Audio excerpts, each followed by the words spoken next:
हमारे चैनल को सब्सक्राइब करें और घंटी को जरूर दबाएं ताकि आपको हमारे नए नए नोटिफिकेशन मिलते रहें।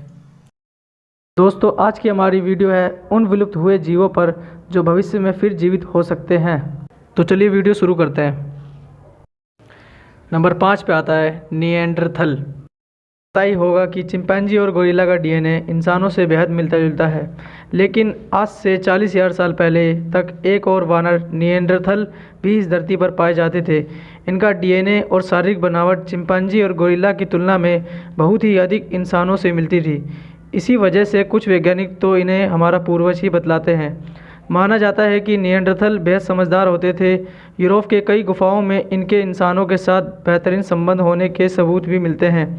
हिमयुग की शुरुआत में यह प्रजाति बदलते मौसम का सामना नहीं कर पाई और विलुप्त हो गई, लेकिन आज वैज्ञानिकों का मानना है कि बायोजेनेटिक्स और क्लोनिंग तकनीकों से इस प्रजाति को भी जीवित किया जा सकता है।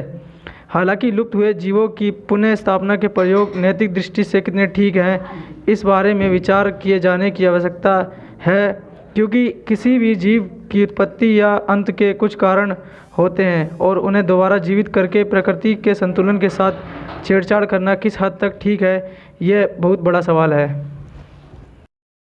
नंबर 4 पर आता है डोडो। डोडो एक बेहद मासूम और बेचारा सा दिखने वाला परिंदा था। इसे लुप्त हुए सिर्फ 350 साल ही हुए हैं। यह सिर्फ हिंद महासागर के मॉरिशस द्वीप पर ही पाया जाता था। सबसे पहले डच लोग मॉरिशस पहुँचे तो उन्होंने बड़े पैमाने पर इसका शिकार शुरू कर दिया, जिससे यह विलुप्त हो गए। अब डोडो सिर्फ मॉरिशस के राष्ट्रीय चिन्ह के रूप में ही दिखता है और वहाँ की सरकार इस परिंदे को पुनः प्राप्ति के लिए बेहद प्रयत्नशील है। नंबर 3 सेवर दंत शेर। बिल्ली परिवार से संबंध रखने वाला यह जीव प्रकृति की बेहद शानदार रचना कहा जा सकता था। इसे विलुप्त हुए मात्र 10,000 साल हुए हैं।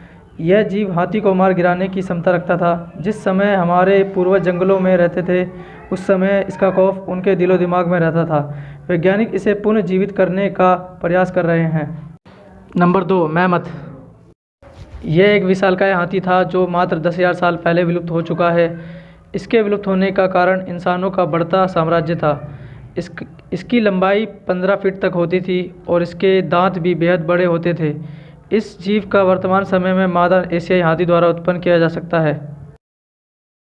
Number 1 unicorn. बॉलीवुड की फिल्मों में यूनिकॉर्न को एक चमचमाते सफ़ेद घोड़े के रूप में दिखाया गया है, लेकिन यह काल्पनिक है। असल में यह जीव रूस के साइबेरिया में पाया जाता था और गेंडे के परिवार से संबंध रखता था।